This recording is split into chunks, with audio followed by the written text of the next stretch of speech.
আল্লাহ আমার রব, এই রবি আমার সব।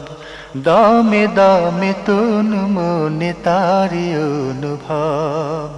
তোমার দুনিয়াতে আমি যেদিকে তাকাই, অথই নিয়ামতে ডুবে আছি সবাই।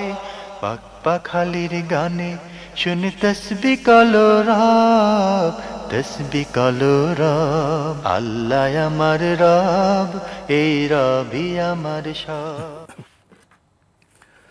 আসসালামু আলাইকুম। আলহামদুলিল্লাহ, আসসালাতু ওয়াসসালাম আলা রাসূলিল্লাহ। প্রিয় দর্শক, আপনারা যারা দেশে আছেন প্রবাসে, সবাইকে জানাই অনেক অনেক প্রীতি ও শুভেচ্ছা। শুরু হলো অ্যান্টিভা আয়োজিত এবং লাভ হলো নিবেদিত জুমাবারের লাইভ অনুষ্ঠান আপনার জিজ্ঞাসা। আপনাদের সাথে আছি আমি জয়নুল আবেদিন আজাদ। আর আপনাদের মনে জায়গা প্রশ্নের জিজ্ঞাসার সরাসরি জবাব দিচ্ছেন বিশিষ্ট আলেম ডক্টর মোহাম্মদ সাইফুল্লাহ। আসসালামু আলাইকুম ওয়া রাহমাতুল্লাহি ওয়া বারাকাতুহু। প্রিয় দর্শক, আমাদের আজকের প্রাসঙ্গিক আলোচনার বিষয় ইস্তেগফার।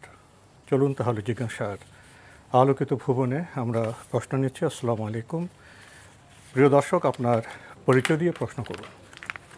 আসসালামু আলাইকুম। ঢাকা উত্তরা থেকে মিশু বলছি। জি। আমার প্রশ্ন, আমার আব্বা গত 2রা মে মারা গেছেন। তিনি জীবিত অবস্থায় সঞ্চয়পত্র করেছিলেন, যাকাত আদায় করতেন না। আমরা সন্তানরা যাকাত দিতে বললে বলতেন সরকার ট্যাক্স নিচ্ছে, এটাই যাকাত। আমার প্রশ্ন হলো, তার জমানো সঞ্চয়পত্র ভেঙে আমরা কি তার যাকাত আদায় করব? তাতে কি তার যাকাত আদায় হবে? আমাদের কি করা উচিত, দয়া করে জানাবো। দ্বিতীয় প্রশ্ন, বাবা মৃত্যুর আগে আগামীতে জাহাজে করে হজে যাওয়ার ইচ্ছা পোষণ করেছিল। এখন প্রশ্ন যে, আমার ভাইয়ের হজ করার সামর্থ্য নেই, তবে কি আমার হাজবেন্ড শ্বশুরের বদলি হজ করতে পারবে? ধন্যবাদ আপনাকে। আপনি দুটি প্রশ্ন করেছেন। আপনার আব্বা ইন্তেকাল করেছেন, জীবিত অবস্থায় তিনি যাকাত দিতেন না। তাকে বলা হলে বলতেন আমি তো সরকারকে ট্যাক্স দিচ্ছি, এটাই যথেষ্ট। তো এখন তো উনি ইন্তেকাল করেছেন, তো ওনার এই যাকাতের অর্থ কীভাবে আদায় হবে? ওনারা সন্তানরা কি দিতে পারবেন? ধন্যবাদ। ওনার মৃত্যুর পরে তো ওনার সম্পদ আসলে মালিকানা চেঞ্জ হয়ে গিয়েছে, মালিকানা পরিবর্তন হয়ে গিয়েছে। এখন তো ওনার আর সম্পদ নেই, সুতরাং এই সম্পদের ওনার উপর যাকাতও নেই। এই সম্পদের ওনার উপর যাকাত নেই। এখন এই সম্পদ যাদের মালিকানা এসেছে তাদের কাছে যদি থাকে তারা যাকাত আদায় করবে, এবং যাদের মালিকানা এসেছে তারা যাকাত আদায় করতে পারবে। আর যদি আপনারা মনে করেন যে আল্লাহ সুবহানাহু ওয়া তাআলার কাছে তিনি যেহেতু যাকাত আদায় করেননি, সেক্ষেত্রে দান করতে পারেন তার পক্ষ থেকে দান করতে পারেন হিসাব করে। যাকাত আদায় হবে এ ধরনের কোনো বিধান নেই এখানে, কারণ আল্লাহ তাআলার কোনো বিধান ইচ্ছাকৃতভাবে কেউ লঙ্ঘন করলে তার জন্য কোনো ধরনের কাদা কাফারা অথবা ভিন্ন কোনো বিধান নেই। যেহেতু যাকাত অত্যন্ত গুরুত্বপূর্ণ একটি বিষয়, আর সেটা তিনি লঙ্ঘন করেছেন এবং ইচ্ছাকৃতভাবে করেছেন, তাহলে সেক্ষেত্রে আল্লাহ তাআলার কাছে আমরা এই দোয়া করতে পারি বা এই চেষ্টা করতে পারি যে আল্লাহ তাআলা যদি মেহেরবানি করে ক্ষমা করেন। এই জন্য সন্তানরা তার পক্ষ থেকে অধিক পরিমাণে দান করবেন, কিন্তু সন্তানদের মালিকানায় যে টাকা মানে অর্থ এসেছে, যে অর্থ সন্তানদের মালিকানায় এসে গিয়েছে, সে অর্থে যাকাত সন্তানদেরকে আদায় করতে হবে। জি, আমরা জানলাম বিষয়টি সম্পর্কে। প্রিয় দর্শক, আরেকটি প্রশ্ন করেছেন, জীবিত অবস্থায় আপনার আব্বা হজের ইচ্ছে পোষণ করেছিলেন, এখন তো উনি মৃত ইন্তেকাল করেছেন, তো আপনার স্বামী কি ওনার বদলি হজ করতে পারবেন? এটাই আপনার প্রশ্ন। স্বামী যদি নিজের পক্ষ থেকে হজ না করে থাকে তাহলে পারবে না। আর স্বামী যদি আগে নিজের হজ আদায় করে থাকে তাহলে তিনি বদলি হজ আদায় করতে পারবেন। কারণ বদলি হজ আদায় করার জন্য শর্ত হচ্ছে তাকে আগে, যিনি বদলি হজ আদায় করবেন তিনি আগে নিজের হজ আদায় করতে হবে। যদি আপনার স্বামী আগে তার নিজের হজ ফরজ হজ আদায় করে থাকেন তাহলে তিনি বদলি হজ আদায় করতে পারবেন। অন্যথায় বদলি হজ আদায় করতে হবে ওই ব্যক্তি যে ব্যক্তি আগে নিজের পক্ষ থেকে হজ আদায় করেছে। জি, আমরা জানলাম বিষয়টি সম্পর্কে। প্রিয় দর্শক, প্রশ্ন নিচ্ছে। আসসালামু আলাইকুম, পরিচয় দিয়ে প্রশ্ন করুন। মুন্সিগঞ্জ থেকে বলছি, মোজাম্মেল হক। জি ভাই মোজাম্মেল হক, আপনি প্রশ্ন করুন।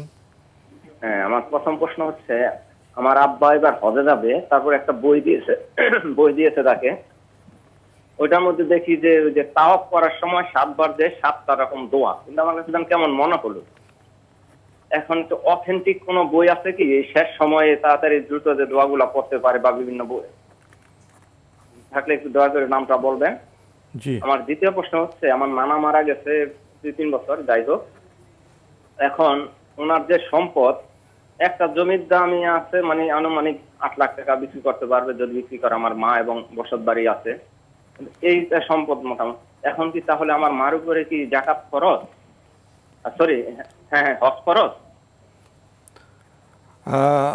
আর কোনো ওয়ারিশ আছে আপনার নানার? হ্যাঁ আছে, মানে ওইটা না, মানে মা যেটা ভাগে পাবে সেটাই আনুমানিক 8 লাখ টাকা মূল্য আছে এবং বসত বাড়ি। ওটা কি উনি পেয়েছেন? ওনাকে হাতে এসছে? হাতে এসছে বলতে হ্যাঁ, যে কোনো সময় করলে হাতে আসবে, এরকম কোনো ঝামেলা নেই। আচ্ছা, ধন্যবাদ আপনাকে। আপনার প্রথম প্রশ্ন হজ সংক্রান্ত। আপনার আব্বা হজে যাবেন, একটি বই তিনি পেয়েছেন, পড়ছেন, তাওয়াফে 7 রকম দোয়া। তো আপনি বলছেন তো সময় বেশি নেই, দ্রুত কোনো ছোট্ট অথেন্টিক বইয়ের নাম করা যায় যেটা পড়ে উনি সহজে হজ পালন করতে পারবেন? এ ধরনের বই মার্কেটে প্রচুর আছে। হজ ও ওমরার উপর আমরা অনেকগুলো বই তো ইতিমধ্যে আমাদের প্রোগ্রামে দেখিয়েছি। অনেক বই রয়েছে, সেই কোনো একটা বই নিলেই আপনি পেয়ে যাবেন। হজ ও ওমরা নির্দেশিকা, প্রফেসর নুরুল ইসলাম, এই বইটাও নিতে পারেন। অনেক বই রয়েছে, এখন তো প্রচুর বই রয়েছে অথেন্টিক। আপনি ঠিকই বলেছেন, অধ্যাপক নুরুল ইসলাম সাহেব বইটা হজের ব্যাপারে খুবই সহজ এবং অথেন্টিক। জি জি। আর ও আপনাকে কে বা কারা এই বেদাতি বই দিয়েছে সেটা আমি জানি না। জি, আপনি সেই বই সন্ধান করছেন, আশা করি পেয়ে যাবেন। আরেকটি প্রশ্ন করেছেন, আপনার নানা ইন্তেকাল করেছেন, ওনার সম্পদ থেকে আপনার মা যা পাবেন তার আনুমানিক মূল্য 8 লক্ষ টাকা, এখনও হাতে আসেনি, এসে যাবে। আপনার প্রশ্ন হলো, আপনার মায়ের উপর কি হজ ফরজ হয়েছে? টাকা হাতে আসার পরেই তারপরে হজ ফরজ হবে। জি, টাকা হাতে আসলেই, টাকা যখন হাতে আসবে তখন হজ ফরজ হবে। জি, আমরা জানলাম বিষয়টি সম্পর্কে। প্রিয় দর্শক, প্রশ্ন নিচ্ছে। আসসালামু আলাইকুম, পরিচয় দিয়ে প্রশ্ন করুন। হ্যালো, আসসালামু আলাইকুম। ওয়ালাইকুম আসসালাম। আচ্ছা, আমি কে বলছেন? তুষার হাসান, পাবনা থেকে। হ্যাঁ জি বলুন। আমার প্রশ্ন হলো 2টা। এক নম্বর প্রশ্ন হলো যে একটা জৈনক এক পীর বলতেছে যে হাত পা খায় ভোট দিলে ভোট পাবে নবী। তিনি আরেকবার বলছে যে ইয়া রাসূলুল্লাহর কাছে প্রশ্ন করলাম, ইয়া রাসূলুল্লাহ, আমি শেখ হাসিনার সাথে যাবো নাকি খালেদা জিয়ার সাথে যাবো? তিনি বলতে চাচ্ছ তুমি শেখ হাসিনার সাথে যাও। এই যে মোহাম্মদ সাল্লাল্লাহু আলাইহি ওয়াসাল্লাম কথাটা বলে দিলেন, এটা কোনো আকীদাগত কোনো বিভ্রান্তি আছে কিনা? 2। আর একটা প্রশ্ন হলো আমার অর্থনীতি সম্পর্কে। হ্যাঁ, যে বর্তমানে অনেকগুলো, আমি একটা পজিশনে কাজ করি, আমার কাছে একজন লোকজন আসে ইন্স্যুরেন্স পলিসি নিয়ে, যে আমার এটা ইসলামী শরিয়া ভিত্তিক ইন্স্যুরেন্স, এখানে চেয়ারম্যান বোর্ড আছে হলো জামাতুল জাফরি, বিভিন্ন আলমের ডকুমেন্টস দেখে। কিন্তু আমি অনেকের সাথে কথা বলে দেখি যে আসলে ইন্স্যুরেন্স যে বিষয়গুলো এটা শরিয়ার সাথে যায় কিনা, কোন কোন ইন্স্যুরেন্স গুলো শরিয়ার সাথে সাপোর্টেড, একটু জানাইলে ভালো হয়। ধন্যবাদ আপনাকে। আপনার প্রথম প্রশ্নটি রাজনৈতিক প্রশ্ন। রাজনৈতিক অঙ্গনে নানা কথা বলা হয়, নানা কিছু করা হয়, সেই প্রশ্নগুলিকে আমাদের এখানে পাঠানো বা করা খুবই প্রাসঙ্গিক, খুবই কি সঙ্গত? আপনি নিজে তো বুঝতে পারছেন, আপনার ভাষার যে ভঙ্গিমা, তা থেকে উপলব্ধি করা যায় যে প্রশ্ন আপনার সামনে এসছে আপনি নিজেই সেটাকে গুরুত্ব দিচ্ছেন না। এই পাখায় ভোট দিলে ভোট পাবে নবী, এই কথাটা কোনো অর্থপূর্ণ কথা? এটাকে প্রশ্ন করার মতো কোনো বিষয়? সব কিছু যদি আমরা গুরুত্ব দেই তাহলে আমরা কি এই পথ চলতে পারবো? আমাদের জীবনযাপনটা কেমন হবে? এই যে হাত পাখা সম্পর্কে ভোট পাবেন নবী, এইসব বিষয়ে কি বলবেন? না, এই বক্তব্যগুলোর সামান্যতম কোনো ভিত্তি ইসলামী শরীয়তে আছে আমার জানা নেই। আর এই বক্তব্য আকীদাগত বিচ্যুতিও কোনো সন্দেহ নেই। জি, আমরা জানলাম বিষয়টি সম্পর্কে। প্রিয় দর্শক, আপনি ইন্স্যুরেন্স পলিসি সম্পর্কে কথা বলতে গিয়ে আপনি শরিয়ার প্রসঙ্গে এনেছেন। বাংলাদেশে যে ইন্স্যুরেন্স কোম্পানিগুলো চলছে নানা আঙ্গিকে, নানা ভঙ্গির, তো ইন্স্যুরেন্স এবং শরিয়া এই বিষয়ে কিছু বলবেন? ইন্স্যুরেন্সের যে কাজগুলো আমাদের দেশে রয়েছে সেগুলো এখনও শরিয়া কমপ্লায়েন্ট কিনা এ বিষয়টি প্রশ্নবিদ্ধ। যতটুকু আমার জানা এগুলোর সেই শরিয়া গবেষণা যথার্থ হয়নি। শরিয়ার দিক থেকে একটিও মানগত দিক থেকে যথাযথ নয়। এক্ষেত্রে হয়তো কেউ কোনো আলেম ব্যক্তিগত দৃষ্টিভঙ্গি অথবা ব্যক্তিগত গবেষণাকে সেখানে ব্যবহার করছেন, অথবা কোনো কোম্পানি ওই আলেমদের ইমেজকে ব্যবহার করছেন। কোনোটাই শুদ্ধ নয় বা সঠিক নয়। আমি মনে করে থাকি যে বিষয়ে আরও গবেষণা হওয়া দরকার এবং গবেষণা ভিত্তিক যারা যোগ্য, যারা সত্যিকার ফিকহুল ইসলামের উপর জ্ঞান রাখেন, তাদের মাধ্যমে বিষয়গুলো যাচাই বাছাই করে এগুলো করা দরকার। সেক্ষেত্রে এই কোম্পানিগুলো রাতারাতি একই স্টাইলে এবং সুদি যেই প্রিমিয়াম স্টাইল আছে সেটাকে সামনে রেখেই বড় হয়ে মানে সেগুলো কাজ করছে। কোথাও কোথাও শুধুমাত্র সাইনবোর্ড ব্যবহার করা হচ্ছে। সেক্ষেত্রে এগুলো শরিয়ার সাথে অনেক দিক থেকেই সামঞ্জস্যপূর্ণ নয় এবং সঠিক নয়। তাদের উচিত হচ্ছে বিষয়গুলো নিয়ে আরও শরিয়া বিজ্ঞ যারা আছে এদের সাথে পরামর্শ করা এবং এই বিষয়গুলো নিয়ে যথার্থ গবেষণা করা, যে গবেষণার মাধ্যমে এর পলিসি নির্ধারণ করা। তাদের আরও অনেক কাজ করার বাকি আছে। আমরা জানলাম বিষয়টি সম্পর্কে। প্রিয় দর্শক, প্রশ্ন নিচ্ছি। আসসালামু আলাইকুম, পরিচয় দিয়ে প্রশ্ন করুন। আসসালামু আলাইকুম। ওয়ালাইকুম আসসালাম। আমি একটু হজ প্রসঙ্গে বলতেছি। সৌদি সরকার মহরম পুরুষ ছাড়াই মহিলাদের হজ করতে যেতে বলছে। তো এটা কি আমি গ্রুপে যেতে পারবো? আমার মহরম পুরুষ আপাতত নাই। আর 2 নম্বর প্রশ্ন হচ্ছে যে একটু থামবেন। আপনার বয়স কত? জি 55। আপনি দ্বিতীয় প্রশ্ন করেন। জি, আর এই যে এশার নামাজ যে আমরা পড়ি, কাজা 4 রাকাত ফরজ পড়ার পরে 3 রাকাত বেতের নামাজ পড়তে হবে, পড়ে আবার আরো 3 রাকাত এই এশার নামাজের সাথে ওই বেতের নামাজে পড়তে হবে। কি প্রসঙ্গে? এশার নামাজ আমরা 4 রাকাত কাজা ফরজ পড়ি, তার সাথে আপনার প্রথম বাক্যটা আমাদের কাছে একটু কনফিউজিং। আপনি বলছেন এশার 4 রাকাত নামাজ কাজা, আবার কাজা না, আমি যে অনেক নামাজ পড়ি নাই, সেটা এশার নামাজে কাজা 4 রাকাত ফরজ পড়ব, তার সাথে আমাকে একটু বুঝতে দিন। আপনি অতীতে নামাজ পড়েননি, আপনি এশার নামাজে সে অতীতে না পড়া নামাজগুলোর কাজা পড়তে যাচ্ছেন? জি জি জি। তো আপনার তো এশার নামাজ তো আলাদা নামাজ, এখন আপনি তো 4 রাকাত ফরজ পড়বেন, তাই না? হ্যাঁ, এরপরে কি আপনি কিন্তু কাজা 4 রাকাত ফরজ পড়ব, তার সাথে কি বেতের নামাজটাও পড়তে হবে? ও, আপনার অতীতে যে আপনি এশা নামাজ পড়েননি, বেতের পড়েননি, আপনি এখন অতীতে সে নামাজগুলো আপনার ভাষায় আপনি এশা যখন এখন চলতি নামাজ পড়বেন, তার সাথে অতীতের না পড়া 4 রাকাত এশা কাজা পড়তে চাচ্ছেন, সাথে আবার বেতের কাজা করবেন কিনা, এই তো প্রশ্ন?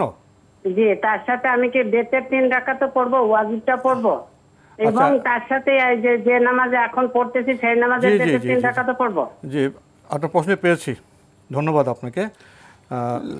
আপনার প্রথম প্রশ্ন, আপনি বলছেন যে সৌদি সরকার এখন মেয়েদের মাহরম ছাড়া হজ করার সুযোগ দিয়েছে, আপনি যেতে পারবেন কিনা কোনো গ্রুপের সাথে, এবং আপনার বয়স হলো 55 বছর। না, আপনার জন্য মাহরম ছাড়া হজ করা জায়েজ নেই।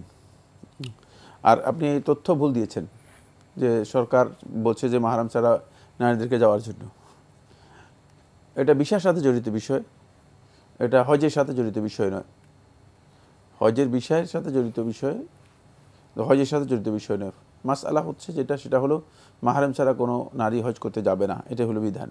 জি, আরেকটি আপনি প্রশ্ন করেছেন, অতীতে উনি অনেক সালাত কাজা করেছেন, তো উনি এখন সুনির্দিষ্টভাবে বলতে চাচ্ছেন, যেমন উনি এখন এশার যে চলতি ফরজ নামাজ পড়ছেন, তার সাথে অতীতের যে এশা পড়া হয়নি সেটা উনি ওনার ভাষায় কাজা পড়তে পারবেন কিনা, এখন তো বেতই পড়ছেন, অতীতে যে বেতই পড়েননি সেটাকে এখন কাজা পড়তে পারবেন কিনা? না, অতীতের কোনো সালাতের কাজা কাফারা কিচ্ছু নেই। আপনি যে কাজটি করতেছেন পণ্ড কাজ করছেন, ভুল কাজ করছেন। যদি কোনো আলেমে ফতোয়া দিয়ে থাকে তিনি ভুল ফতোয়া দিয়েছেন। সুতরাং আপনার এখানে যেটা করণীয় সেটা হচ্ছে ফরজ আপনি এশার সালাত আদায় করবেন এবং এশার নিয়মিত যে সালাতগুলো এগুলো রেগুলার করবেন, আর অধিক পরিমাণে আপনি নফল সালাত আদায় করবেন। আপনার সালাতটাই বন্ধ হয়ে যাচ্ছে।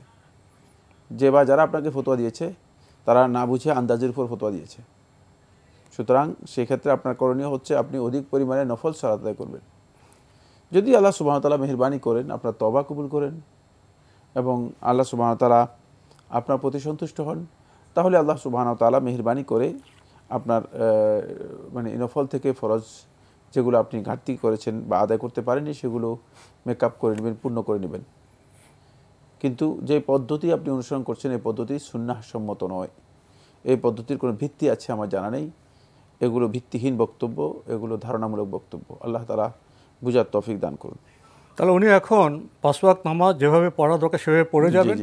উনি অতীতে যে নামাজ পড়েননি উনি অধিক পরিমাণে নফল নামাজ পড়বেন, তওবা করবেন, আল্লাহ যদি মেহরবানি করে ওনার এই নফলকে ফরজের জি কবুল করেন। জি, কিন্তু এই পদ্ধতি নয় যে মানে কাজা এখন যেটা করছে নামাজ আদায় উনি এখনকার যে পদ্ধতি অবলম্বন করছেন সেটা শুদ্ধ নয়, এটা প্রবৃত্তির অনুসরণ। জি, এটা শুদ্ধ নয়। আমরা জানলাম। প্রিয় দর্শক, আমরা নতুন প্রশ্নে যাচ্ছি। আসসালামু আলাইকুম, পরিচয় দিয়ে প্রশ্ন।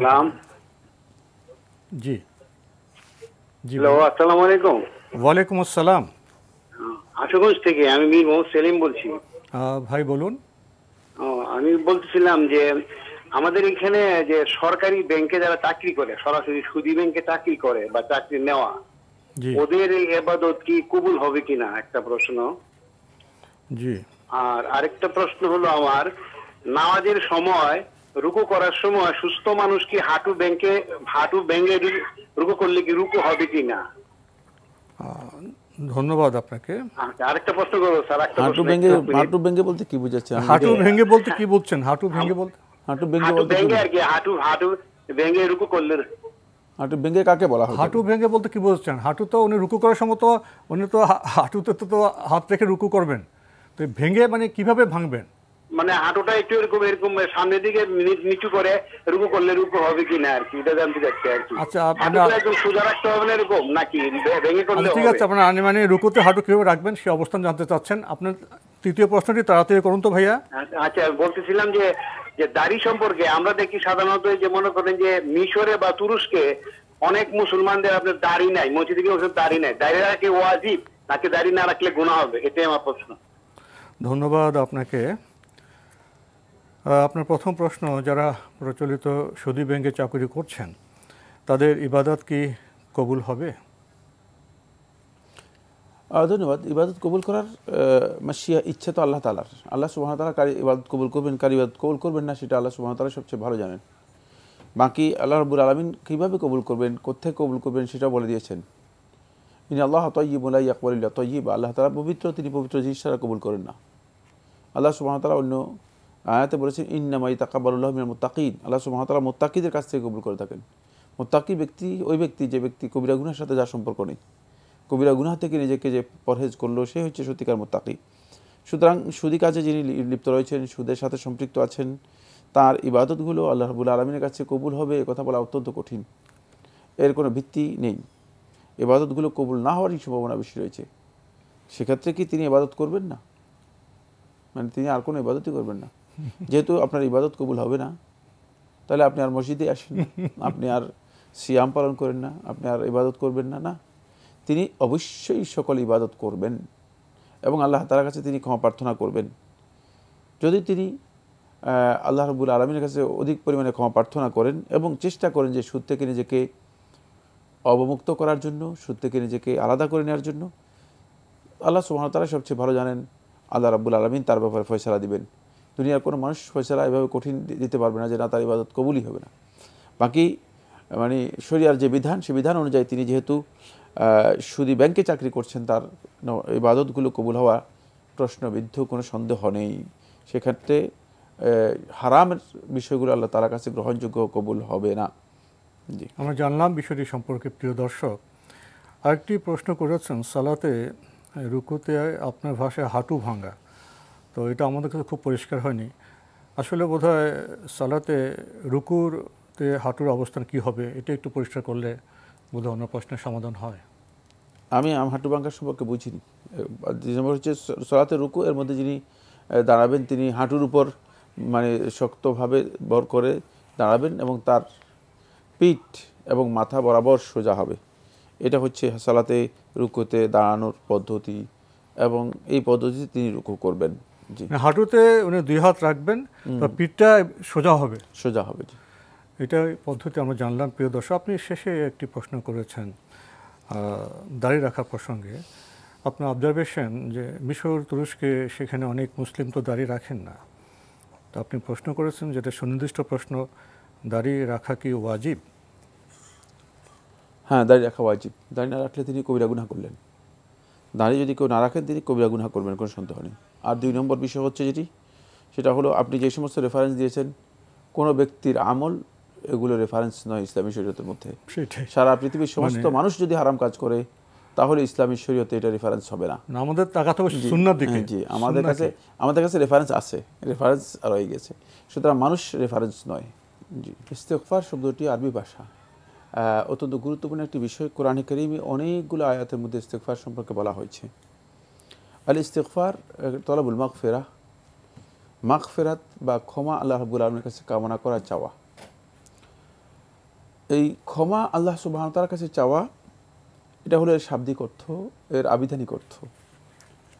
এখানে 2টি বিষয় খুব গুরুত্ব দিয়ে বুঝতে হবে। সেটা হচ্ছে বান্দা শুধুমাত্র তার মুখের বক্তব্যের মাধ্যমে অথবা ভাষার মাধ্যমে, বুলির মাধ্যমে আল্লাহ তাআলার কাছে ক্ষমা প্রার্থনা করার নাম ইস্তেগফার নয়। অর্থাৎ আমি শুধু বললাম আস্তাগফিরুল্লাহ আস্তাগফিরুল্লাহ, শুধু মৌখিক উচ্চারণ নয়, মৌখিক উচ্চারণের নাম নয়। আমাদের সমাজে অনেকে মনে করে থাকেন যে ইস্তেগফারটা শুধুমাত্র মুখে উচ্চারণ করাটাই হচ্ছে ইস্তেগফার। না, ইস্তেগফার প্রথম কথা হচ্ছে এটা শুধুমাত্র মৌখিক উচ্চারণ অথবা শব্দ আওড়ানোর নাম নয়। দ্বিতীয় নম্বর যে বিষয়টি, সেটি হচ্ছে ইস্তেগফারের মধ্যে যেহেতু তলব রয়েছে, তলবটা অবশ্যই হতে হবে অন্তরের মানে সর্বোচ্চ আন্তরিকতা এবং মনোযোগ দিয়ে, মানে মনঃসংযোগের মাধ্যমে। আপনি আল্লাহ রাব্বুল আলামিনের কাছে যখন ক্ষমা চাইবেন, তখন আপনি সর্বন্ত করেন আল্লাহ তাআলার কাছে নিজেকে অপরাধী, গুনাহগার এবং অপরাধ বোধ জাগ্রত হয়ে মানে আপনি আল্লাহ তাআলার কাছে চাইবেন, তাহলেই সেটা ইস্তেগফার হবে। এই কারণে ইস্তেগফারের সংজ্ঞা বা পরিচয় দিতে গিয়ে আহলে হাদিসগণের কথা বলেছে যে ইস্তেগফার হচ্ছে হুয়া তলাবুল মাগফিরাতি মিনাল্লাহি আযজা ওয়া জাল্লা, ইয়ানি মুখলিসাম বিকলবিহি মা তাওবাতি ইলাইহি ওয়াল ইকলাই মিনাদ দুরুব। মানে কেউ যদি আল্লাহ তাআলার কাছে ইস্তেগফার করতে চান, তাহলে ইস্তেগফারের পরিচয় হচ্ছে যে তিনি আল্লাহ তাআলার কাছে ক্ষমা প্রার্থনা করবেন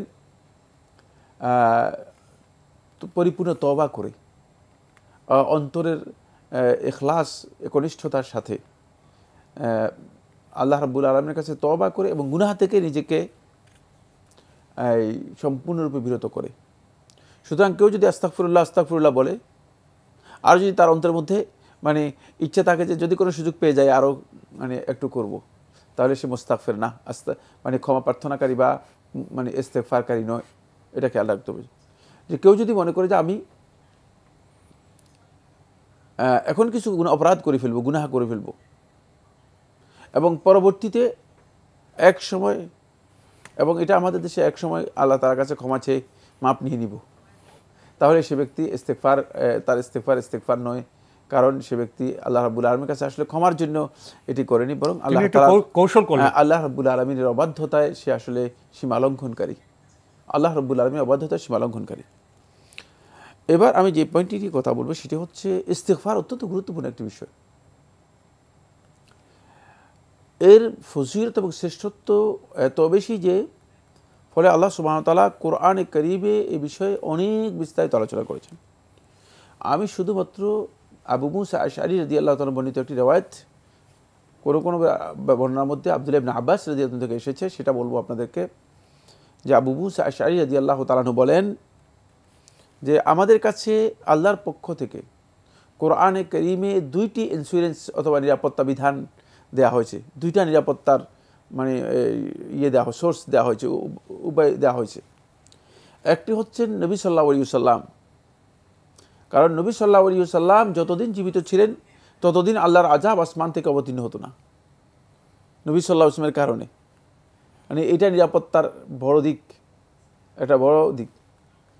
আরেকটা হচ্ছে ইস্তেগফার।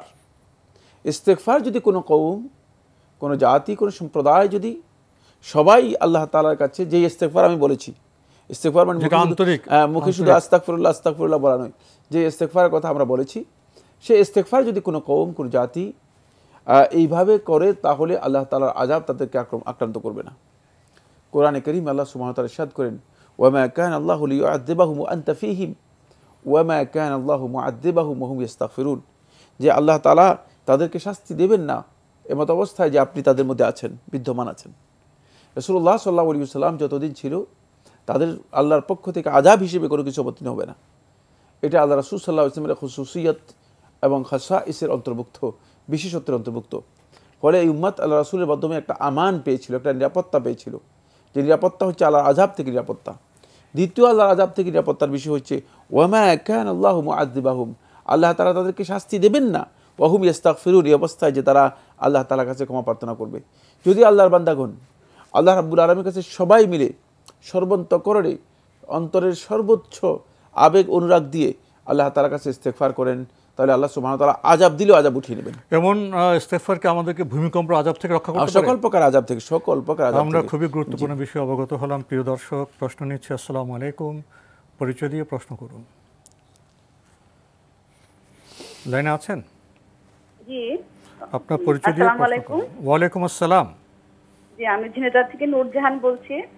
জি বলুন। আমার প্রথম প্রশ্ন হচ্ছে যে এবার এই যে যারা হজে যাবে, তারা হজে যাওয়ার পরে ওমরা করে যে মক্কায় যে কদিন অবস্থান করবে, এই অবস্থানের সময়ের মধ্যে কি তারা আয়েশা মসজিদে যে আবার এহরাম বেঁধে বাবা মা বা কারোর উদ্দেশ্যে ওমরা করতে পারবে কিনা? আর দ্বিতীয় প্রশ্ন হচ্ছে যে একজন ইমানদারের প্রতি আরেকজন ইমানদারের ভালোবাসাটা কেমন হবে? যে সে যদি আল্লাহর হচ্ছে ফরজ ইবাদতগুলো করে, নামাজ, রোজা, যাকাত এগুলো দেয়, তাইলে কি তার প্রতি আমার ভালোবাসা মানে হওয়া উচিত, নাকি যদি তার মধ্যে কোনো খারাপ আচরণ থাকে, হ্যাঁ, সেগুলো মানে সেটার বিধান কি হবে আর কি? ধন্যবাদ আপনাকে। আপনার প্রথম প্রশ্ন, এবার যারা হজে যাচ্ছেন তারা তো ওমরা করবেন, তো মক্কায় অবস্থানকালে তারা আয়েশা মসজিদ হয়ে কি আবার এহরাম বেঁধে আবার কি ওমরা করতে পারবেন? না, আয়েশা মসজিদ থেকে তিনি ওমরা করতে পারবেন না। তার কারণ হচ্ছে তিনি আয়েশা মসজিদ থেকে এহরাম করার কোনো বিধান নেই। বাংলাদেশ থেকে গিয়েছেন, তার যদি মানে আয়েশা মসজিদ থেকে এহরাম করার বিধান হতো, তাহলে তিনি তো বাংলাদেশ থেকে গিয়ে আয়েশা মসজিদ থেকে এহরাম করতে পারতেন। তিনি কেন মিকাত থেকে এহরাম করছেন? এর অর্থ হচ্ছে তিনি আসলে আয়েশা মসজিদ থেকে এহরাম করতে পারবেন না। আয়েশা মসজিদ থেকে উমরা করার বিধান বিতর্কিত এবং ওলামায়ে কেরামগণ এটাকে জায়েজ বলেননি। সুতরাং কেউ আয়েশা মসজিদ থেকে যদি এভাবে উমরা করে থাকেন, তার উমরা সঠিক হবে না, এবং আলেমদের মধ্যে একদল আলেম বলেছে এটি বেদাত হবে। প্রিয় দর্শক, আপনি আরেকটি গুরুত্বপূর্ণ প্রশ্ন করেছেন। আপনি বলেছেন একজন ইমানদার তো অপর ইমানদারকে ভালোবাসবেন। এখানে আপনি বুঝতে চেয়েছেন যিনি নামাজ, রোজা, ইবাদত করেন, এটুকুন করলে কি এক ইমানদার আরেক ইমানদারকে আল্লাহর জন্য ভালোবাসবেন? আর যদি তার মধ্যে কোনো খারাপ আচরণ থাকে তাহলে কি করবেন? ইসলামী শরীয়তের যেই ভালোবাসার কথা বলা হচ্ছে সেটা হচ্ছে আল মাহাব্বাতু ফিল্লাহ, আল্লাহর বিধানের ক্ষেত্রে ভালোবাসা। আল্লাহর বিধানের ক্ষেত্রে ভালোবাসা যেটি হুকুম, সেটা হচ্ছে যদি কেউ কোনো ধরনের বিধান লঙ্ঘন করে অথবা কোনো বিধানের প্রতি তার অনীহা অবজ্ঞা থাকে, তাহলে ততটুকু তার প্রতি ঘৃণা থাকবে। তাহলে যতটুকু পালন করবেন ততটুকুর জন্য ভালোবাসা? জি, ভালোবাসাটা শুধুমাত্র আল্লাহর বিধানের ক্ষেত্রে। আল্লাহর বিধানের লঙ্ঘন থাকলে ততটুকু তার প্রতি অনিচ্ছা, অনীহা এবং ঘৃণা থাকবে। আমরা পার্থক্য উপলব্ধি করলাম। প্রিয় দর্শক, প্রশ্ন নিচ্ছে। আসসালামু আলাইকুম, পরিচয় দিয়ে প্রশ্ন করুন। আসসালামু আলাইকুম। ওয়ালাইকুম আসসালাম, কে বলছেন? আমি বলতেছি ইকরামুল হক, জি বামনডাঙ্গা গাইবান্ধা থেকে। জি বলুন।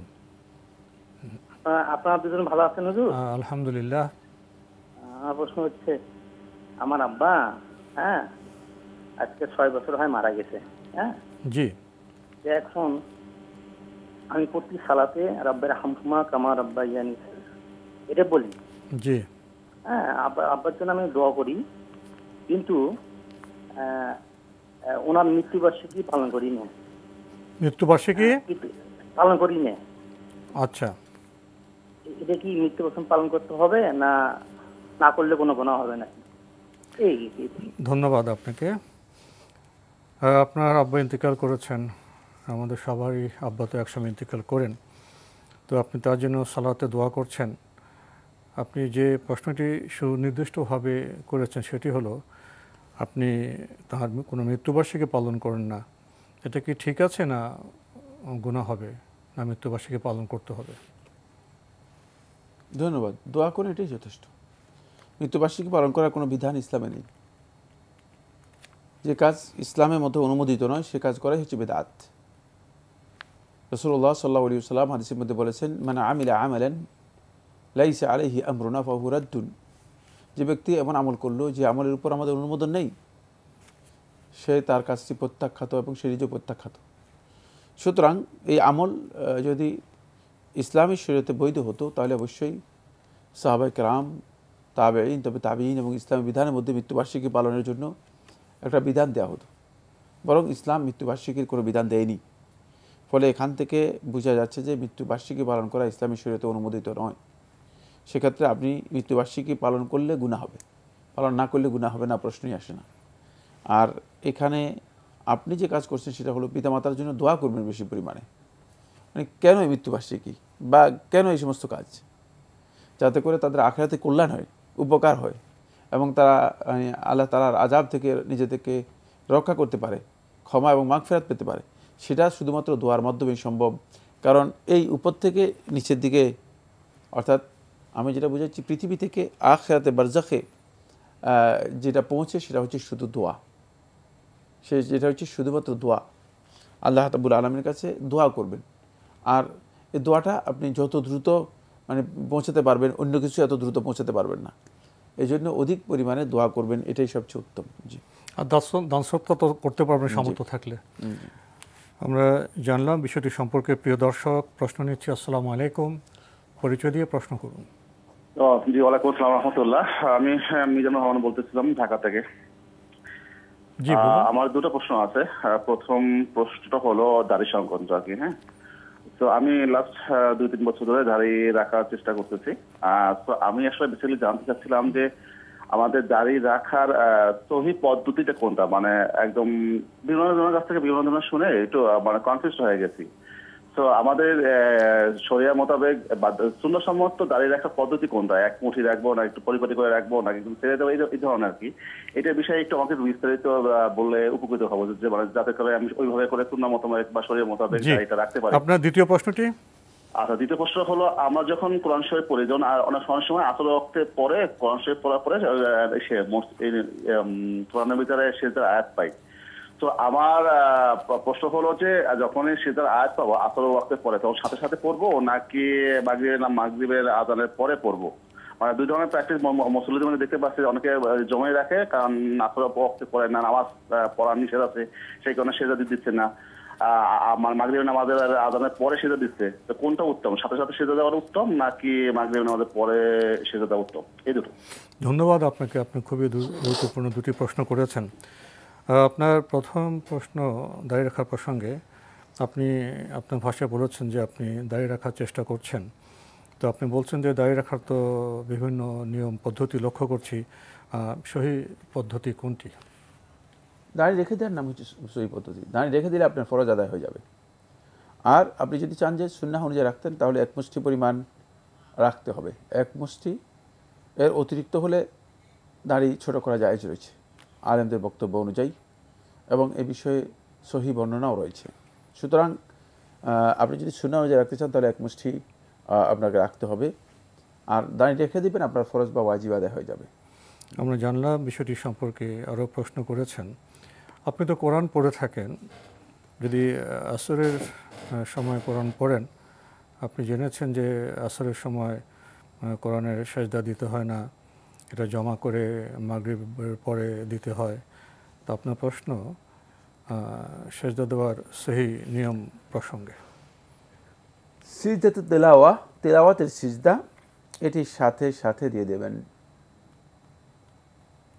যারা বলেছেন যে আসরের পরে সিজদাতুত তেলাওয়া দেওয়া যাবে না, বরং মাগরিবের পর দিতে হবে, তাদের বক্তব্য সঠিক নয়।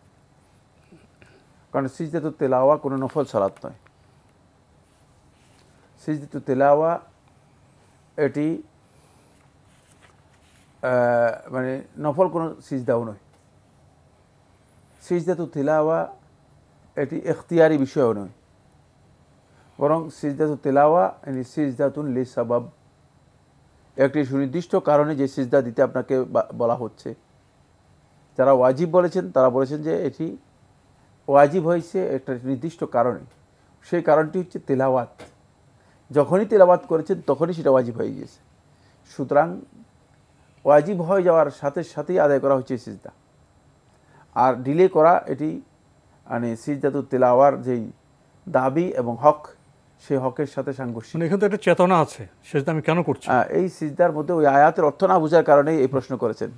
মানে সাথে সাথে তো সিজদা লুটিয়ে পড়া উচিত। যদি কোনো আলেম, যদি কোনো ব্যক্তি ওই কোরআনে কারিমের ওই আয়াতের সিজদা অর্থ বুঝতেন, তাহলে তিনি আর মানে এক সেকেন্ডও দেরি করতেন না। এটা আলাদা বিষয় না, তেলাওয়াতের সাথে সাথে সিজদা, তেলাওয়াতের সাথে সাথেই সিজদায় পড়ে যেতেন, সিজদা লুটিয়ে পড়ে যেতেন, বরং তিনি মানে সিজদা সাথে সাথে লুটিয়ে পড়ে যেতেন।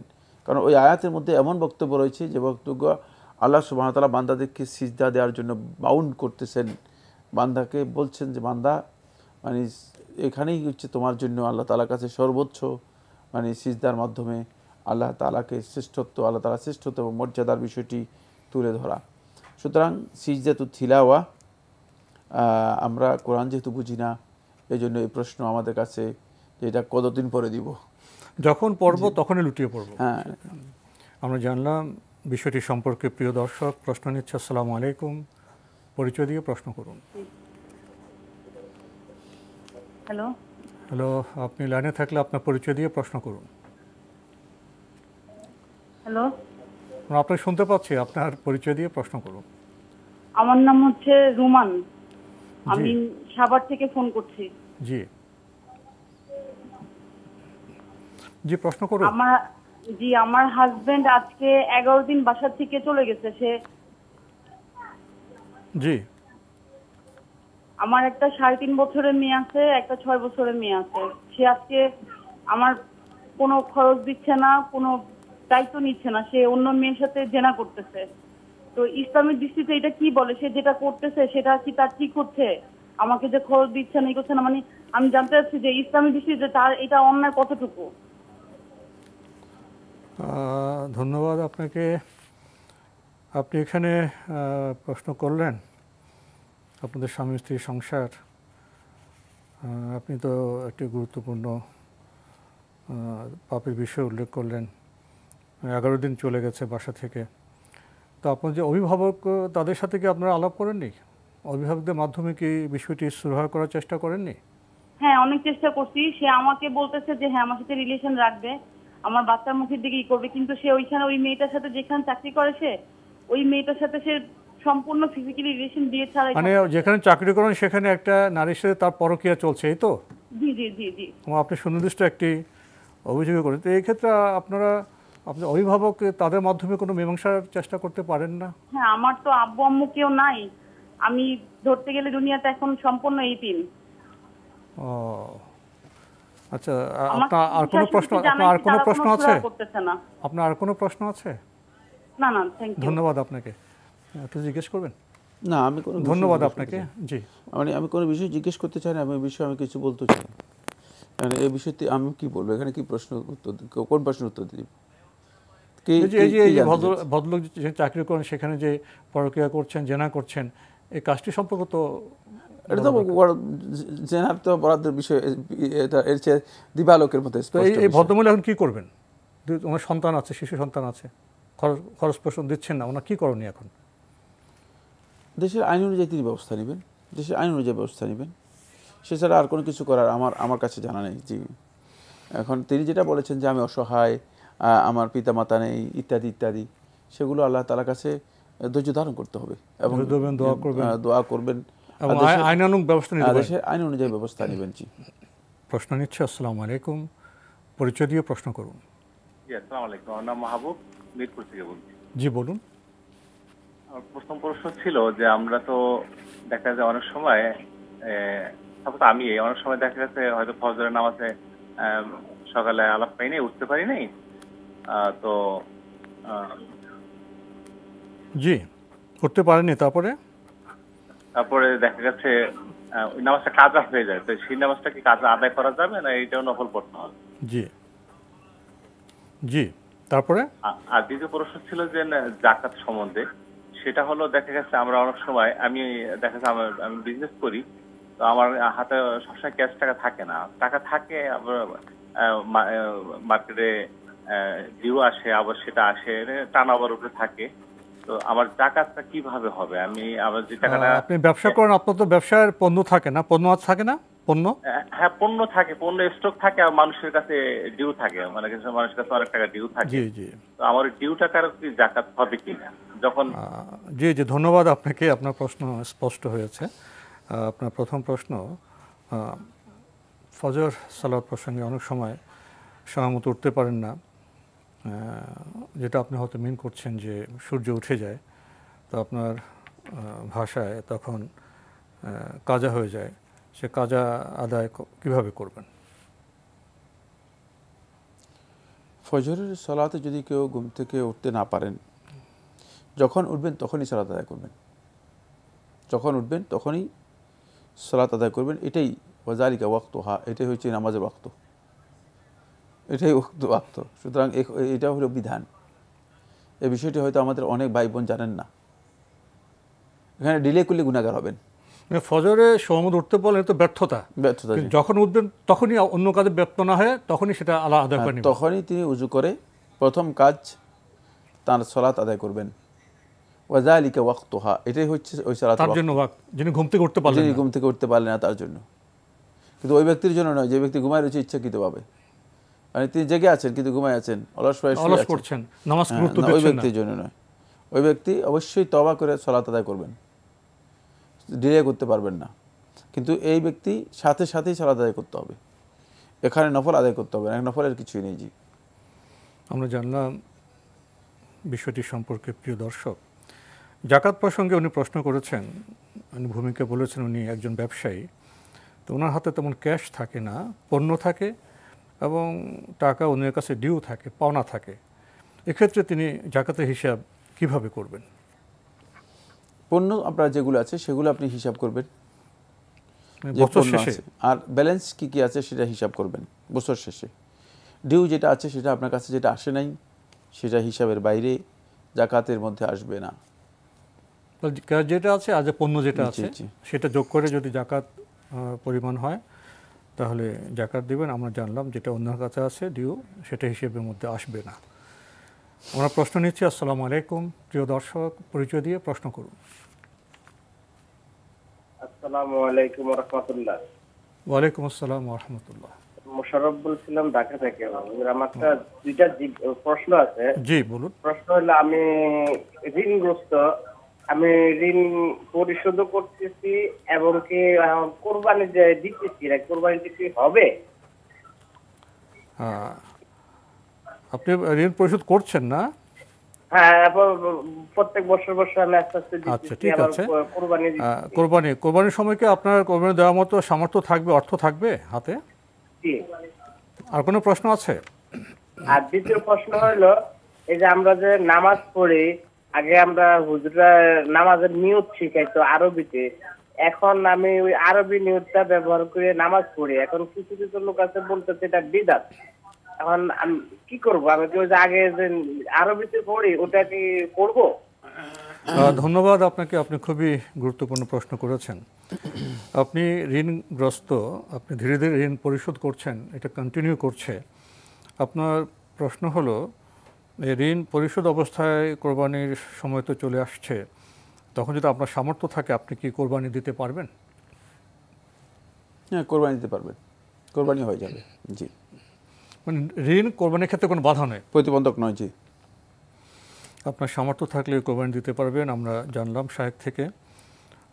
আরেকটি প্রশ্ন আপনি করছেন, নামাজে আরবিতে নিয়ত প্রসঙ্গ, আপনার নিয়ত শিখেছেন, নিয়ত পড়েন, এবং কেউ কেউ বলছেন যে এই যে আরবিতে নিয়ত পড়া এটা বেদাত। কারণ আপনার প্রশ্ন হলো কি করবেন? নিয়ত পড়া সুন্নাহ দ্বারা সাব্যস্ত হয়নি, নিয়ত করা হচ্ছে মানে হাদিস।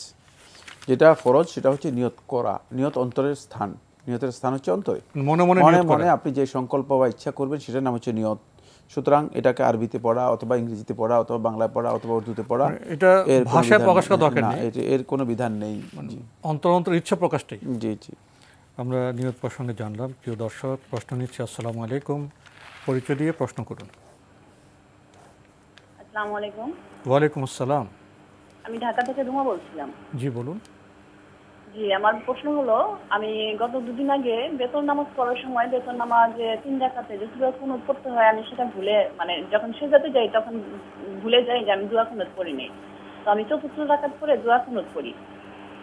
তো আমার কথা হলো, আমার নামাজটা কি সহি হয়েছে না আমার আবার দ্বিতীয়বার কাজা করতে হবে? আর আমার দ্বিতীয় প্রশ্ন হলো, আমার মা বাবা বোন সব জানুয়ারিতে মারা গেছে। তো আমরা 6 বোন, আর কি 6 বোন 1 ভাই। তো আমরা জানুয়ারি মাসে কোনো এক শুক্রবার আর কি ঠিক করে আমরা সব বোনেরা এক হই, ভালো খাবার দাবার খাওয়া হয় এবং এতিম মিসকিনদেরকে খাওয়ানো হয়। তো আমার কথা হলো যে আমাদেরকে এটা ঠিক হচ্ছে কিনা? আপনার বাবা মা বোন জানুয়ারিতে মারা গেছে একটি দিনে, না? জি জি, মানে জানুয়ারি মাসে, 1 তারিখে না, জানুয়ারি মাসে মারা গেছে। আপনারা তখন কি করেন? সেদিনে খাওয়া দাওয়া করেন আর কি করেন? না না, খাওয়া দাওয়া বলতে কি, মানে কোনো এক শুক্রবার আমরা মানে ঠিক করে সব বোনেরা ভাইরা একসাথে হয়ে মানে ভালো খাবার দাবার খাই এবং এতিমদেরকেও খাওয়ানো হয় আর কি। আর কিছু করেন? দোয়া টোয়া করেন? না না না। ধন্যবাদ আপনাকে। আপনার প্রথম প্রশ্ন, ভিতরে 3 রাকাত পড়ার পরে এর মধ্যে দোয়া কুনুত পড়েননি, প্রয়োজন মনে হলো তখন উঠে 4th রাকাত পড়েছেন এবং দোয়া কুনুত পড়েছেন। তো এই সালাত ঠিক আছে কিনা, নাকি আবার নতুন করে পড়তে হবে? কীভাবে? তো ভিতরে নামাজ হয়নি। জি, ভিতরে নামাজ হয়নি। জি সালাম। তো কী করবেন? করণীয় কিছু আছে? না, করণীয় কিছুই নেই। মানে এটা অনেক ভুল হয়েছে। জি, জানা দরকার ছিল যে ভিতরে নামাজ কীভাবে আদায় করতে হয়। দোয়া কুনুত না পড়লেও আপনি সালাম ফিরে ফেলতেন 3 রাকাতে, তাহলে আপনার নামাজ হয়ে যেত। জি, না জানার কারণে জেনে নেবেন, বোন এসব বিষয়ে জেনে নেবেন। বিষয়গুলো খুবই সহজ, তবে জানার প্রয়োজন। আরেকটি প্রশ্ন করেছেন, জানুয়ারির প্রথম দিনে আপনার মা বাবা বোন ইন্তেকাল করেছেন, তখন যারা বাকি আপনারা আপনজনরা আছেন তারা ওই দিন একত্রিত হয়ে ভালো খাওয়া দাওয়া করেন, এতিমদের খাওয়ান, এই পদ্ধতি ঠিক আছে কিনা? না, এই পদ্ধতি ঠিক নেই। আপনারা মানে অন্য কোনো মানে সময় করতে পারেন, কিন্তু ওই দিন বা মানে ওই সময়কে নির্ধারণ করা জায়েজ নেই। আপনি যে কোনো সময় লোকদেরকে খাওয়াতে পারেন, খাওয়ানো জায়েজ রয়েছে, না জায়েজ ওই দিনকে নির্দিষ্ট করা, কিন্তু ওই দিনকে নির্দিষ্ট করে করাটা মানে উচিত নয় বা সুন্নাহসম্মত নয়। জি, আমরা জানলাম বিষয়টি সম্পর্কে। প্রিয় দর্শক, প্রশ্ন নিচ্ছে। আসসালামু আলাইকুম, পরিচয় দিয়ে প্রশ্ন করুন। জি, ওয়ালাইকুম আসসালাম। আমি ওলিয়ার রহমান যশোর থেকে বলছিলাম। জি বলুন। যে আমার প্রশ্ন হচ্ছে, আমার দাদা মৃত্যুবরণ করার আগে আমার বাবার এবং চাচার নামে তার অংশ থেকে কিছু জমি লিখে দিয়ে গেছেন। এখন যেটা আমার দাদাও জানে না, আমার চাচারাও জানে না। এখন বাকি যে জমি জমা আছে, যখন ওয়ারিশদের মাঝে বন্টন করা হবে তখন কি আমার বাবা এবং চাচার নামে যে অংশটুকু লিখিত আছে ওইটা সহ বন্টন করতে হবে, নাকি ওইটুকু বাদ দিয়ে বর্তমান দাদার নামে যে অংশটুকু আছে সেটুকু বন্টন করতে হবে? আর যদি আমার বাবার এবং চাচার নামের সম্পূর্ণ জমি বন্টন করাও লাগে, আমরা দিতে রাজি আছি বাট আমার চাচা দিতে রাজি নাই, সেই ক্ষেত্রে কি আমরা গোপনে আমার বুবুদেরকে পূর্ণ অংশ বুঝাই দিতে হবে কিনা? এ ব্যাপারে ইসলাম কি বলে? বা আমাদের বাবার এবং চাচার নামে যে জমিটুকু আছে এইটুকু যদি আমরা না দিই বুবুদের, সেক্ষেত্রে ইসলামীয় শরীয় ভাবে কোনো অন্যায় হবে কিনা একটু কাইন্ডলি জানাবেন। প্রশ্নটি পেয়েছেন? জি, ধন্যবাদ আপনাকে। জি, আপনারা আপনাদের ফুফুদেরকে এই বিষয়ে সমঝোতা করতে পারেন, তাদের সাথে সমঝোতা করতে পারেন। বাকি আপনাদের এখানে কিছুই নেই, আপনাদের করণীয় বলতে কিছুই নেই, যেহেতু আপনারা কিছুই নেই এখানে। আপনারা আপনার বাপের ওয়ারিশ সূত্রে মানে সম্পত্তি পেয়েছেন, আপনার দাদা বাবা চাচাকে দিয়ে গেছেন, যেহেতু আপনার দাদাই এর জন্য গুনাহগার হবেন। এখন ওনারা ফুফুদের সাথে ওনারা সমঝোতা করে যদি আপনারা ফুফুদের সাথে সমঝোতা করতে পারেন তাহলে আপনাদের জন্য সবচেয়ে উত্তম।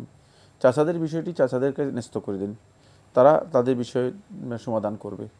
বাকি যদি আপনাদের কোনো বিষয় জড়িত থাকে তাহলে আপনারা ফুফুদের সাথে সমঝোতা করতে পারেন, আপনাদের জন্য জায়েজ আছে, সমঝোতা করা জায়েজ আছে, এটা বাধ্যতামূলক নয়। কারণ আপনারা এখানে ওয়ারিশ সূত্রে পেয়েছেন, পিতার পক্ষ থেকে পেয়েছেন, দাদার পক্ষ থেকে না। যা ভুল করেছেন দাদা করেছেন। হ্যাঁ, সুতরাং এই জন্য আপনাদের অতিরিক্ত করণীয় বলতে কিছুই নেই। জি, আমরা জানলাম বিষয়টি সম্পর্কে। প্রিয় দর্শক, প্রশ্ন নিচ্ছি। আসসালামু আলাইকুম, পরিচয় দিয়ে প্রশ্ন করুন। ওয়ালাইকুম আসসালাম। জি, আমি নামটা একটু প্রকাশ করতে চাচ্ছি। জি জি, আপনার প্রশ্নটি করুন স্পষ্ট করে। জি, আমার প্রশ্নটি হচ্ছে গিয়ে আমাদের ইসলামিক এজেন্ট ব্যাংকে, ঠিক আছে, জি, ইসলামিক এজেন্ট ব্যাংকে আমাদের 2 লাখ টাকার 1 লাখ করে দুটা এফডিআর আছে। হ্যালো, শুনতে পাচ্ছেন? জি জি জি জি, আচ্ছা, 1 লাখ করে দুটা এফডিআর আছে, আর আরেকটা হচ্ছে সেভিংস অ্যাকাউন্ট 2 লাখ টাকার। এটা ইসলামিক ব্যাংকে মানে ইসলামিক এজেন্ট ব্যাংকে আছে। এখন আমরা এগুলা আল্লাহর রহমতে গত 2 বছরই যাকাত দিচ্ছি। তো এই বছর ইসলামিক এজেন্ট ব্যাংকের যে মালিক আমার আত্মীয়, তো উনি হঠাৎ বলল যে ওনার একটু টাকার দরকার। উনি যেহেতু ব্যবসায়ী মানুষ, প্লাস আবার উনিও ব্যাংকার, আবার ব্যাংকারও মালিক উনি। তো উনি বললো যে সেভিংস অ্যাকাউন্ট থেকে টাকাটা আমাকে দিয়ে দেন, ওই আপনার বাকি দুইটা এফডিআর এর মতো মাসে মাসে আপনাকে ঠিক ওইভাবে আমরা লাভটা দিয়ে দিব, কিন্তু টাকাটা ওনাকে দিয়ে দিতাম 2 লাখ টাকা আর কি। উনি মানে ধার হিসেবে নিতে চাচ্ছে, ধার হিসেবে। তো আমরা এই জন্য 2 লাখ টাকাটা উঠাই সেভিংস অ্যাকাউন্ট থেকে উঠে ওনাকে দিয়ে দিলাম, এবং উনি বললো যে ওই বাকি দুইটা এফডিআর এর মতো 3 মাস অন্তর অন্তর, আমাদের ওটার হচ্ছে 3 মাস অন্তর অন্তর টাকা জমা হয় আর কি। তো উনি বললো যে ওইভাবে টাকাটা জমা দিয়ে দিবে আমাদের অ্যাকাউন্টে। তা আমরা ওইভাবে, এখন আমার কথা হলো এটাতে কি কোনোভাবে সুদ হয়ে যাচ্ছে কিনা? হ্যাঁ, ওটা থেকে কোনোভাবে সুদ জি, আপনার প্রশ্নটা আমরা পেয়েছি। আপনার আর কোনো প্রশ্ন আছে? জি, আরেকটা প্রশ্ন হচ্ছে, ইদানিং আমি মানসিকভাবে মানে খুব ইয়ার মধ্যে আছি। সেটা হচ্ছে কোনো একটা সামান্য না, মানে যে কোনো ভুল বা খারাপ চিন্তা মাথায় আসলেই সাথে সাথে আমার মনে হয় যেন নফল তওবার নামাজ পড়তে হবে। হ্যাঁ, এখন এটা আমার জন্য খুব বেশি প্রেশার হয়ে যায়। দেখা গেল একসাথে ওই মুহূর্তে যখনই যে অবস্থা থাকে আমার মনে হয় হ্যাঁ এখনই পড়তে হবে, মানে মনে মনে আমি না চাইতেও মনে মনে নিয়ত করে ফেলি, মনে মনে মানে ভাবি যে হ্যাঁ পড়বো। এখন হয়তো বা আমি ওই অবস্থাতে নাই, তবু আমাকে কষ্ট করে বা যেটাই হোক, মানে আমার জন্য এটা প্রেশার হয়ে যাচ্ছে। এখন আমার কথা হলো গিয়ে এটা না পড়লে কি গুনাহ হবে? মানে আমি ভাবতেছি না, আমার মনে মনে তো এটা নিয়ত হয়ে যাচ্ছে না। জি, ধন্যবাদ আপনাকে। আপনার প্রশ্ন দুটি আমরা পেয়েছি। আপনার প্রথম প্রশ্ন, ব্যাংকিং সংক্রান্ত ইসলামী ব্যাংকিং পদ্ধতিতে আপনি 1 লাখ করে দুইটা এফডিআই করেছেন এবং আপনার সেভিং অ্যাকাউন্টে ইসলামিক পদ্ধতিতে 2 লাখ টাকা জমা আছে। এখন আপনার আত্মীয় বলছেন আমি তো ব্যবসা করি, আপনি সেভিং অ্যাকাউন্টে 2 লাখ টাকা আমাকে দেন, আমি ওই ব্যাংকে যেভাবে আপনি লাভ পেতেন আমি আপনাকে সেভাবে লাভ দিব। মানে মনে হয় আপনার ধারের বিনিময়ে উনি আপনাকে লাভ দিবেন ব্যাংকের মতো করে। এটা কি ঠিক আছে না এটা সুদ হবে? এটা সম্পূর্ণ সুদ। সুতরাং তার কাছ থেকে টাকাটা যত দ্রুত ক্লোজ করতে পারেন অথবা টাকাগুলো যত দ্রুত রিকভারি করতে পারেন, উঠে নিতে পারেন, ততই ভালো।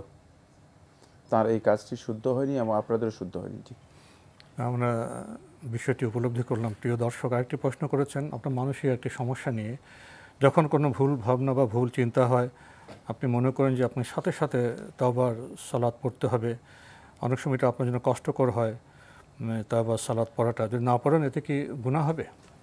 না, পড়বেন না পড়বেনই না। জি, আপনি যখন দেখবেন যে এই ধরনের কোনো মানসিকতা তৈরি হয়েছে তাওবার সালাত পড়বেনই না, তাহলে আপনার অবস্থার পরিবর্তন হয়ে যাবে, যেহেতু আপনি এক প্রকারের ওয়াসওয়াসায় আক্রান্ত আছেন।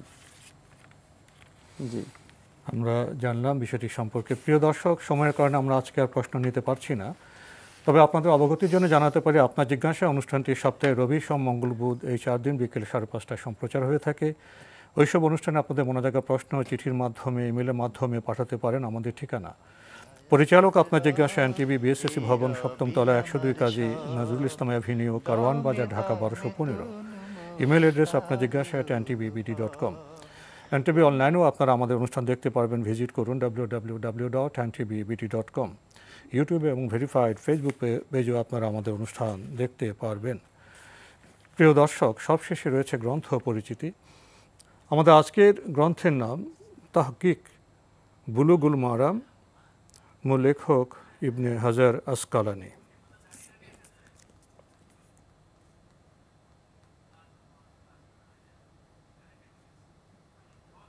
খুবই গুরুত্বপূর্ণ এই গ্রন্থের সুনির্দিষ্ট সূচি রয়েছে, যেমন পবিত্রতা অর্জন, সালাত, জানাজা, জাকাত, সিয়াম, হজ, ক্রয় বিক্রয়ের বিধান, বিবাহ, অপরাধ ও তার শাস্তির বিধান, দণ্ডবিধি, জিহাদ, খাদ্যসমূহ, শপথ করা ও মান্যত করা, দাসমুক্ত করা, আরও বিভিন্ন প্রসঙ্গ রয়েছে। গুরুত্বপূর্ণ এই গ্রন্থটির মূল্য ৬০০ টাকা। কেউ যদি এই গ্রন্থটি পেতে চান টেলিফোনে যোগাযোগ করতে পারেন। Telephone number 01715768209। আবারও বলছি 01715768209। বুলুগুল মারাম, গুরুত্বপূর্ণ এই গ্রন্থটি সম্পর্কে যদি কিছু বলতেন। বুলুগুল মারাম কিতাবটি আহাদিসুল আহকাম, আহকামুল হাদিসের উপর হাফেজ ইবনে হাজার আসকারি রাহিমাহুল্লাহু তাআলা লিখেছেন। অত্যন্ত গুরুত্বপূর্ণ একটি কিতাব। এখানে যে হাদিসগুলো আসলে আহকামের জন্য একজন ব্যক্তিকে জানতেই হবে, সেই হাদিসগুলো এখানে সংকলিত হয়েছে। তো এটাকে তাহকিক করা হয়েছে। এর অনেকগুলো বর্তমানে ব্যাখ্যা গ্রন্থ রয়েছে। এই কিতাবটি যদি কেউ পড়েন তিনি তাহলে হাদিসের ক্ষেত্রে সুন্নার যে মানে আহকামের ক্ষেত্রে সুন্নার যে দলিল, এই দলিলগুলো তার সবগুলো জানা হয়ে যাবে। এটা অত্যন্ত গুরুত্বপূর্ণ। এই জন্য আমরা সন্তানদেরকে, কম বয়স্ক যারা আছে তাদেরকে, কিশোর যুবক যারা আছে তাদেরকে অনুরোধ করব এই কিতাবটি সাথে রাখার জন্য এবং পড়ার জন্য। তাহলে তারা শরীয়তের মৌলিক আহকামগুলো দলিল ভিত্তিক জানতে সক্ষম হবে। এর অত্যন্ত গুরুত্বপূর্ণ একটি বিষয়। যদিও ইবনে হাজার রাহিমাহুল্লাহু তাআলা এখানে বিভিন্ন পর্যায়ের হাদিস সংকলন করেছেন, তবে এই হাদিসগুলো সবগুলোই মামুল বিহি। এই কথাটি হয়তো অনেকে বুঝবেন না। মামুল বিহি মানে হাদিসগুলো সবগুলো আমলযোগ্য, যেগুলো মানে বিভিন্ন সময়ে মুসলিম অধ্যুষিত যে জনপদগুলো আছে, জনপদগুলোতে যেগুলো আমল করা হয়েছে এবং আইমাতুল ইজতিহাদ যেগুলোকে আমলের জন্য গ্রহণ করেছেন, এই ধরনের হাদিসগুলো এখানে উল্লেখ করেছেন। সেক্ষেত্রে এটি অত্যন্ত গুরুত্বপূর্ণ একটি সংকলন। আমরা চেষ্টা করব উপকৃত হওয়ার জন্য। মানে এই হাদিসগুলো আমলযোগ্য। হ্যাঁ, যে আমলযোগ্য। আমলযোগ্য এই কথাটা এর অর্থ কী? এর অর্থটা হচ্ছে এগুলো কোনো না কোনো মানে জনপদে মুসলিমরা কোনো না কোনো ইজতিহাদে আমল করেছেন। জি, এগুলো আমলের ইতিহাস আছে, জি, আমলযোগ্য। এই আমল আমরা অব্যাহত রাখতে পারবো। তো আজকে আমাদের এখানে শেষ করতে হচ্ছে। আপনাকে অনেক ধন্যবাদ। আপনাকে অনেক ধন্যবাদ। প্রিয় দর্শক, খুবই সংক্ষিপ্ত সময়ে শায়েখ কথা বলেছেন। আসলে বুলুগুল মারাম এমন একটি গুরুত্বপূর্ণ হাদিস সংকলন গ্রন্থ যেটা সম্পর্কে অনেক কথা বলতে হয়। আসুন না বাকি কথাগুলো আপনারা বলুন অধ্যয়নের পরে, পাঠের পরে। দেখা হবে ইনশাল্লাহ আগামী জুমাবার একই সময়ে। প্রিয় দর্শক, মহান আল্লাহ আমাদের সবাইকে নিরাপদে রাখুন, রাখুন শান্তিতে। আসসালামু আলাইকুম। আল্লাহ আমার রব, এই রবি আমার সব, দামে দামে তুন মনে তারি অনুভব। আল্লাহ আমার রব, এই রবি আমার সব, দামে দামে